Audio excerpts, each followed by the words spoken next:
আসসালামু আলাইকুম। নতুন ভিডিওতে আপনাদেরকে স্বাগতম। আপনারা অনেকেই জানেন যে আরবরা আপনার গাওয়া খেতে বেশি পছন্দ করে। এটা সেই গাওয়ার কাঁচামালের দোকান। এখানে আপনার গাওয়ার যে কাঁচামালটা আছে এটা আপনার এখানে বিক্রি করা হয়। এটা মূলত আপনার গাওয়ার কাঁচামালের দোকান।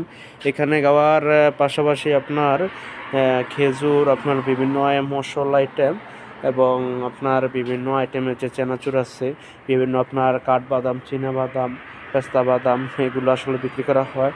আপনারা অনেকেই জানেন কি না জানি না, আপনার আমাদের বাংলাদেশে কিন্তু আপনার যে যে সুস্বাদু যেটা চিপস আছে আপনার দামটা কিন্তু প্রায় বাংলাদেশের টাকা 500 টাকা বা 1000 টাকা হতে পারে। আপনার এসব দামি দামি চিপস কিন্তু এখানে বিক্রি করা হয়। আর এখানে আপনার এই গাওয়ার পাশাপাশি কিন্তু এখানে তাল্লা চা যে ফ্রিজগুলো আপনারা ভিডিওর মধ্যে দেখেছেন, সেই ফ্রিজগুলো কিন্তু আপনার বিভিন্ন আপনার কোমল পানীয় বিক্রি করা হয়। আসলে এই দোকানটা কিন্তু একটা মনোমুগ্ধকর দোকান। আপনারা যারা সৌদি আরবে ব্যবসা করতে চান চাইলে এই ব্যবসাটাও করতে পারেন।